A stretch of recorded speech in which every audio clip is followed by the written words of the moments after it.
Good morning, good afternoon, good evening, san mang dako ng mundo kayo naroon. Naway pakisamahan niyo ako na basahin ang complete chapter of 1 Corinthians chapter 15 verses 1 to 58.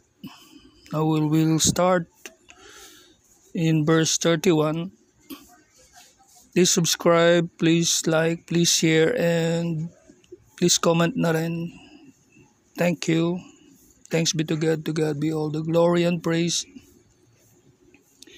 I protest by your rejoicing which I have in Christ Jesus our Lord. I die daily. Ipinahayag ko alang-alang sa ikaluluwalhati ninyo, mga kapatid, na taglay ko kay Kristo Jesus na Panginoon natin, na araw-araw ay nasa panganib ng kamatayan ako. If after the manner of men I have fought with these at Ephesus, what advantage yet it me, if the dead rise not? Let us eat and drink, for tomorrow we die. Kung ako'y nakipagbaka sa Epeso laban sa mga ganid ayon sa kaugalian ng tao, ano ang pakikinabangin ko? Kung ang mga patay ay hindi muling binubuhay, magsikain at magsiinom tayo, yamang bukas tayo'y mga mamatay. Be not deceived. Evil communications corrupt good manners. Huwag kayong padaya. Ang masasamang kasama ay sumisira ng magagandang ugali. Awake to righteousness and sin not, for some have not the knowledge of God. I speak this to your shame. Gumising kayo ng ayon sa katuwiran at huwag magkasala, sapagkat may mga ibang walang pagkakakilala sa Diyos.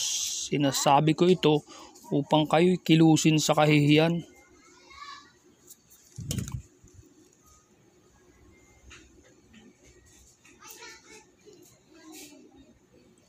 But some man will say, how are the dead raised up? And with what body do they come? Tatapot sasabihin ng iba, paanong muling bubuhayin ng mga patay? At anong anyo ng katawan ang iparirito nila? Thou fool, that which thou sowest is not quickened except it die. Ikaw namang ang inyong inihahasik ay hindi binubuhay maliban na kung mamatay. And that which thou sowest not that body that shall be, but bear grain, it may chance of wheat, or of some other grain. At ang iyong inihahasik ay hindi mo inihahasik ang katawang lilitaw, kundi ang buti lamang, na marahil ay trigo o ibang bagay. But God giveth it a body as it hath pleased Him, and to every seed his own body. Datapot ang Diyos ay nagbibigay ng katawan dito ayon sa kanyang minagaling, at sa bawat binhi ay ang sariling katawan. All flesh is not the same flesh, but there is one kind of flesh of men, another flesh of beasts, another of fishes, and another of birds. Hindi ang lahat ng laman ay magkasing isang laman, kundi may laman sa mga tao, at ibang laman sa mga hayop, at ibang laman sa mga ibon, at ibang laman sa mga isda. There are also celestial bodies and bodies terrestrial, but the glory of the celestial is one, and the glory of the terrestrial is another.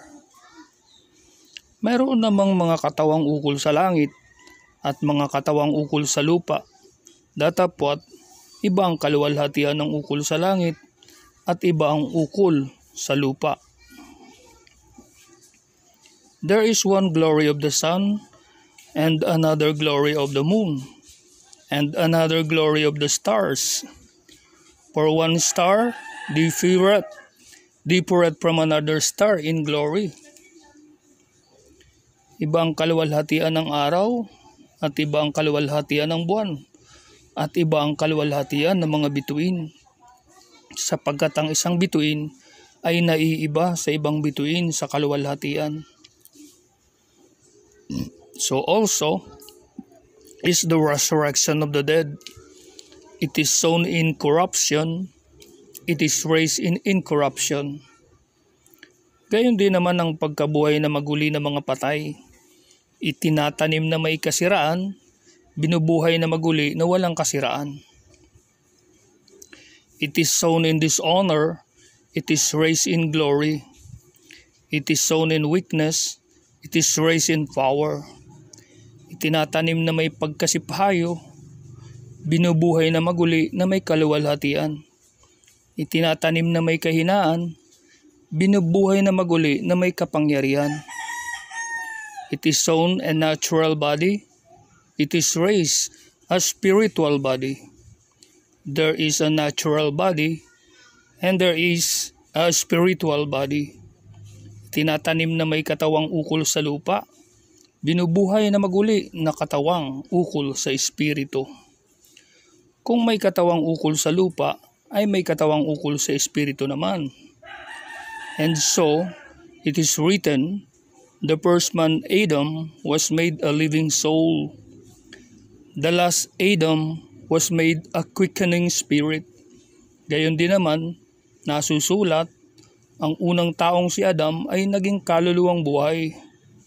Ang huling Adam ay naging espiritong nagbibigay buhay.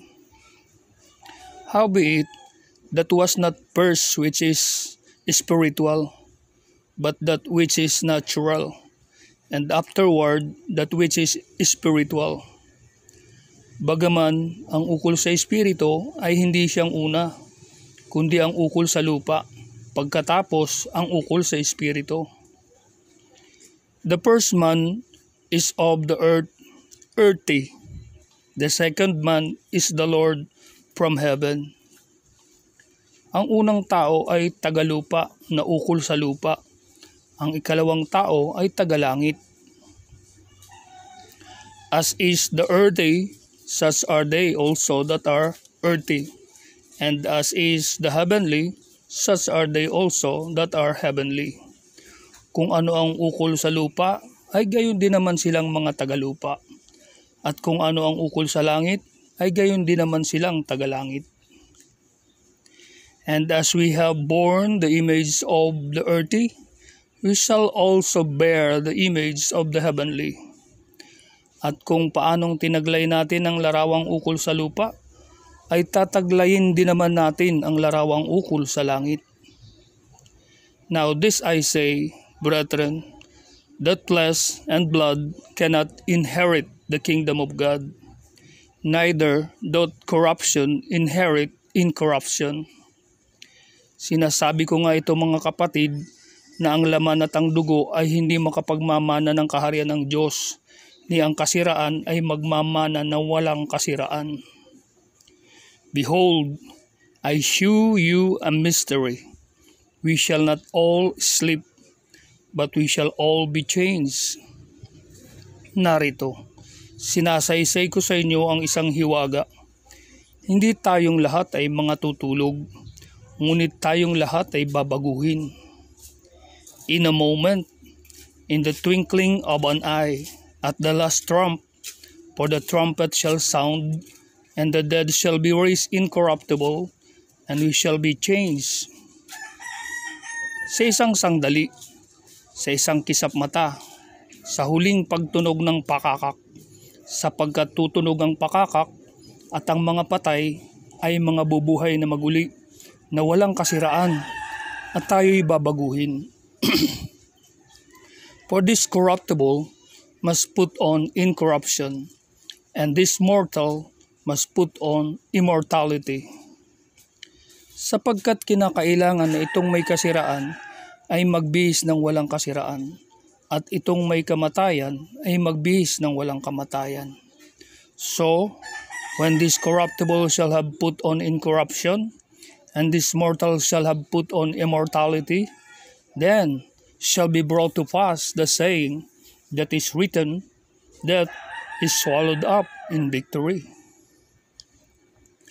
Datapat pagka itong may kasiraan ay mabihisan ng walang kasiraan, at itong may kamatayan ay mabihisan ng walang kamatayan, kung magkagayon ay mangyayari ang wikang nasusulat. Nilamon ng pagtatagumpay ang kamatayan. O death, where is thy sting? O grave, where is thy victory? Saan naroon o kamatayan ang iyong pagtatagumpay? Saan naroon o kamatayan ang iyong tibo? The sting of death is sin, and the strength of sin is the law. Ang tibo ng kamatayan ay ang kasalanan, at ang kapangyarihan ng kasalanan ay ang kautusan. But thanks be to God, which giveth us the victory through our Lord Jesus Christ.